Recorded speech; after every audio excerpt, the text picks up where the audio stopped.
கோட்பாடு 4 குழப்பமான கூட்டல். வாரன் பஃபெட்டோட சொத்து $84.5 பில்லியன். ஆனால் அதில் $81.5 பில்லியன் அவரோட 65வது பிறந்த நாள் கழிச்சு தான் வந்தது. இந்த மாதிரி சில விஷயங்களை நம்ம மனசால எண்ணி பார்க்கவே முடியாது. ஒரு சில விஷயங்கள்லேருந்து நம்ம கற்றுக்கிற பாடங்கள் அதுக்கு சம்மந்தப்படாத ஒரு துறைக்கு ரொம்ப முக்கியமான விஷயங்களை சொல்லிக் கொடுக்கலாம். பனிக்காலம் அப்படின்ற ஒரு விஷயம் நம்ம கண்டிப்பாக கேள்விப்பட்டிருக்கோம். அந்த பனிக்காலம் எப்படி உருவாகுது அப்படின்னு நம்மளோட விஞ்ஞானிகள் பல வருஷம் படித்தாலும் 19வது நூற்றாண்டில் தான் பூமி பல தடவை முழுசாக பனினால் மூடப்பட்டிருக்கு அப்படின்றத நம்பினாங்க.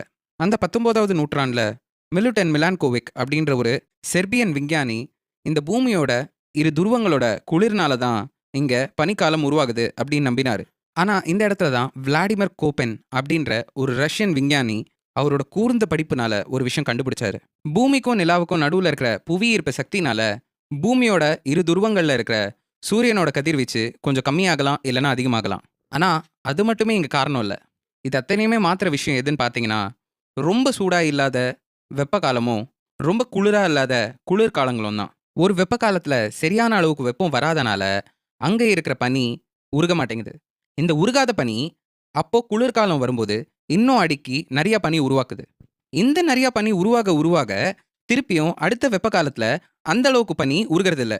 இந்த சுழற்சினால தான் கொஞ்சம் கொஞ்சமாக பனி அதிகமாக சேர்ந்து பூமி பூரா பனிக்கால பிரதேசமாக மாறுறது. ஆனால் இந்த சுழற்சி எப்படி இந்த மாதிரி நடந்ததோ இதுக்கு எதிர் வழியாகவும் நடக்கும். அப்படி தான் பூமி சாதா நிலைக்கு திரும்பி வர்றது. ஸோ நம்ம எதிர்பார்க்காத எப்படி இப்படி சின்ன சின்ன விஷயங்கள் அவ்வளோ பெரிய ஒரு சுழற்சி உருவாக்குதோ, அதே மாதிரி தான் நம்ம வாழ்க்கையிலையும் சின்ன சின்ன விஷயங்கள் பயங்கரமான மாற்றத்தை உருவாக்கும். அதுவும் இது காசை பொறுத்த வரைக்கும் ரொம்பவே உண்மையான விஷயம். இந்த உலகத்தில் 2000 புத்தகம் எழுதியிருக்காங்க வாரன் பஃபெட் எப்படி ஒரு நல்ல இன்வெஸ்டராக இருந்திருக்காருன்னு. ஆனால் ஒரு சில புத்தகம் மட்டும்தான் வாரன் பஃபெட் ஒரு நல்ல இன்வெஸ்டராக இருந்ததுக்கு காரணம் அவர் வெறும் ஒரு இன்வெஸ்டராக இருந்ததுனால மட்டும் இல்லை, அவரோட சின்ன வயசுலேருந்தே ஒரு இன்வெஸ்டராக இருந்ததுனால தான். வாரன் பஃபெட்டோட $84.5 பில்லியன் ஆஃப் சொத்துல அவரோட $81.5 பில்லியன் அவரோட 65வது வயசு கழிச்சு தான் அவர் சம்பாதிச்சதே. வாரன் பஃபெட் இன்வெஸ்ட் பண்ண ஆரம்பிச்சது அவரோட 10 வயசுலேருந்து.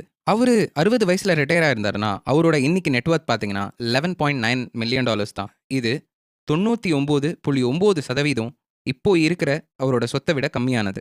அவரோட திறமை இன்வெஸ்டிங்காக இருந்தாலும் அவரோட ஆயுதம் நேரமாக தான் இருந்தது. அவர் எத்தனை காலத்துக்கு அவரோட இன்வெஸ்ட்மெண்ட்டை பண்ணிகிட்டே இருந்தாரோ அத்தனை காலம் அந்த இன்வெஸ்ட்மெண்ட் அடுக்கி அடுக்கி அடுக்கி மேலுக்கு மேல் இரட்டிப்பாகவும் ஏன் பல மடங்காகவும் மாறி இன்னைக்கு அவரை உலகத்தில் பெரிய பணக்காரனாகவே மாற்றிருக்கு. ஜிம் சைமன்ஸ் அப்படின்ற ஒரு இன்வெஸ்டர் அவர் வருஷா வருஷம் 66% ப்ராஃபிட் பார்த்தாரு. ஆனால் ஜிம் சைமன்ஸோட சொத்து பார்த்தீங்கன்னா வாரன் பஃபெட்டை விட 75% கம்மி. ஏன்னு பார்த்தீங்கன்னா ஜிம் சைமன்ஸ் அவரோட 50 வயசுலேருந்து தான் இன்வெஸ்ட் பண்ண ஆரம்பித்தார்.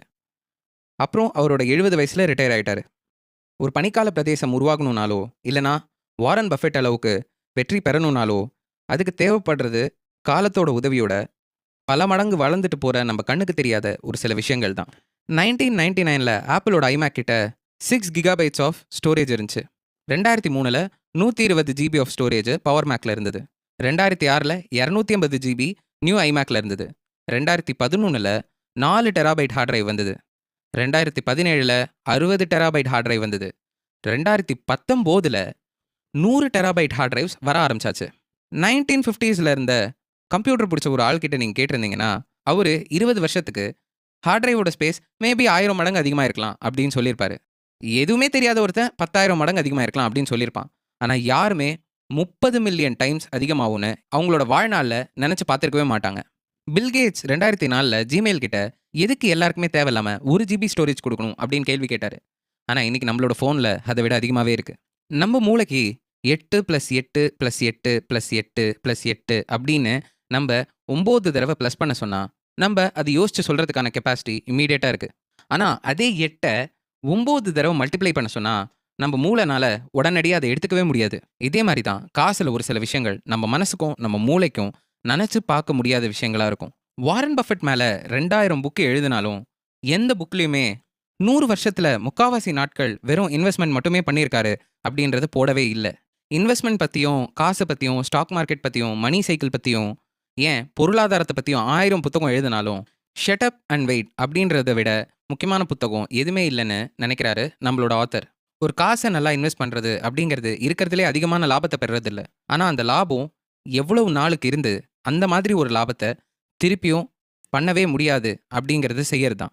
ஒரு விஷயத்த நம்ம திருப்பி திருப்பி திருப்பி பண்ண அது ஒரு காலகட்டத்தில் பல மடங்கா மாறும் அப்படின்றத புரிஞ்சுக்கிறது.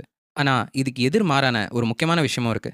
நம்மளால கட்டுப்படுத்த முடியாத அளவுக்கு கையில கிடைக்கிற லாபம் என்னைக்குமே ஒரு சோகமான கதையா தான் முடியும். அத அடுத்த அத்தியாயத்துல பார்ப்போம்.